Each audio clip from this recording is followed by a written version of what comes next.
Hello, family. How y'all doing? This is Harper Harp. Have y'all noticed that anywhere black people are, anywhere that black people are largely, we always get an influx of other people coming there. But they say they can't stand black people, and they talk about us and they talk about how unproductive we are as a people. But every time we somewhere, y'all fixated on being there.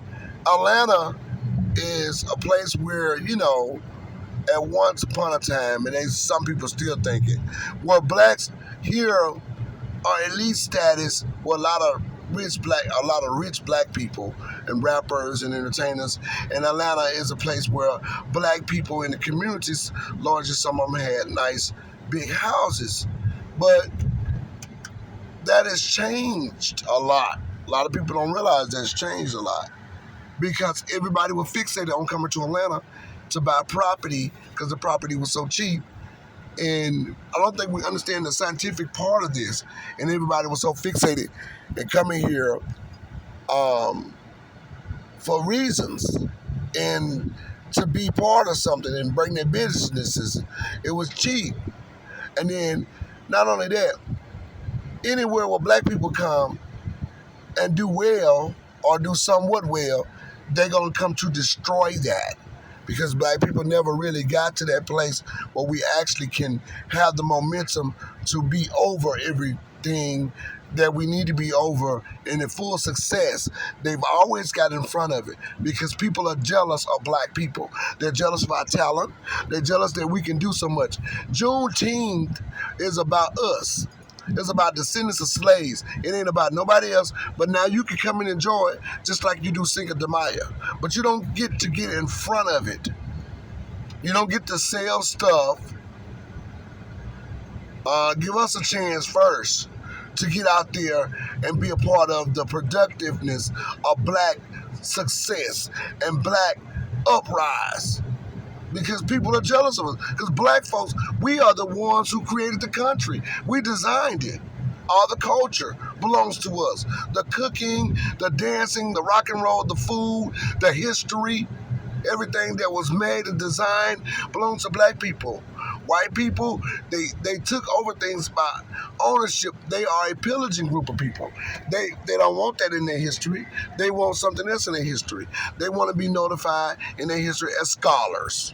Well, black people, we're the real scholars. George Washington Carver, Frederick Douglass, Mary J. McLeod Bethune, Madam C.J. Walker, Nate Turner. We can go on and on. Martin Luther King Jr., Malcolm X, Fred Hammond. We are the real, Sidney Poitier. We're the real scholars. The first open heart surgery. You can go on and on about how we as black people have been part of this America's design in a very significant way. So they don't want us to have the dollar amount because then that's going to say, well, not only do they have the ideas of what should happen and the blueprint of the country, and they were the first one to do this and to teach people to do this in the country as slaves and descendants of slaves to become a successful people scientifically. Now we give them money that they're supposed to have, and they're better than us in every sector of life now. That's what they're thinking. So to keep away from us, it makes us dire. It puts us in dire situation. It makes us where now we got all these Laquitas out shaking their butts in the elevator of nice buildings in front of dignified black people like myself, and we're embarrassed all in the street corner where rap has been thrown in your community and drugs, and now because they are afraid of you, Shaquita, becoming another Mary Jane McLeod Bethune.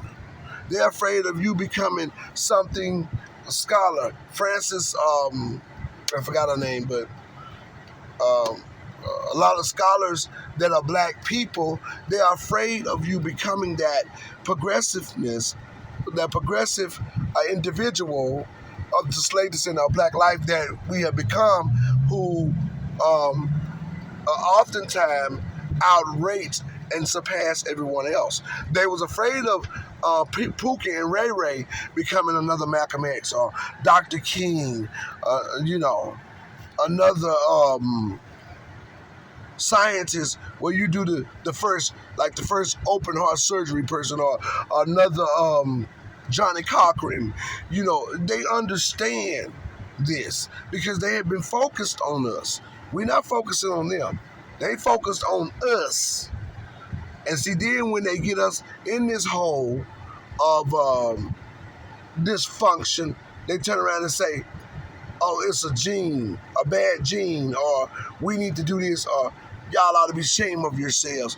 But we came from something that was basically open to exploit, like a pimp in a hole. Slavery was open to exploit.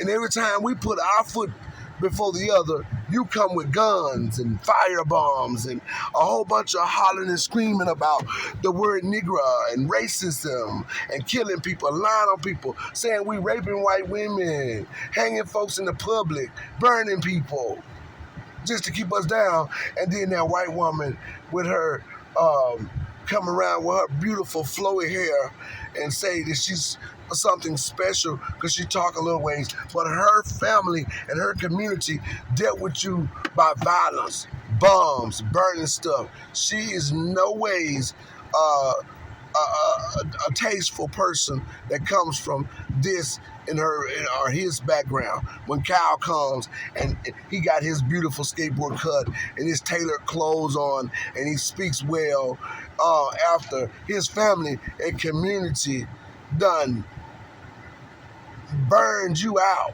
for no reason, done crossed the track just to do that. And then you get to say that you're the artist now and that you're the greatest now. No, that's not how that works. We're gonna tell the truth. We don't care how clean you want to look and think. History is already documented, and we understand it. You're nothing. You know nothing to me. So we have to understand that people moving to Atlanta was very methodical in terms of creating what they can do, and immigrants coming here in Atlanta to say we did so many things to keep the eye and the narrative off of black success. They know exactly what they're doing. And they want a good, clean record as a people. But slave descendants, basically, you guys were born and created. You're not African people. We're descendants of slaves, and we have a huge African descent. We are a people. There's 45 million of us, or more, or better. We are people. We don't have the correct title because we've never been looked upon in that way yet. And our people are distracted and divided, trying to be white or something outside of what America has sanctioned you to be. And that's a descendant of slavery. So that's why we got names like FBA and ADOS. Because nothing has really anchored to us. As a community, we have not put a stamp on it because we're too busy focusing on other people's issues, like immigration, and then trying to practice white supremacy, thinking that's the way of life in America, without looking at ourselves and what has happened to us. Regardless if we make $300,000 a year, we need to be doing that, especially entertainers. Thank you for joining me. This is Harp. Reparations is essential to our movement so we can get what belongs to us and stop living vicariously through successful people and emulating people and things and elements that are not us as a dignity to us, and practice self-preservation. Reparations will focus on us. We have a more better way of anchoring. Thank you for joining me. That's the center of our argument, and cut the check.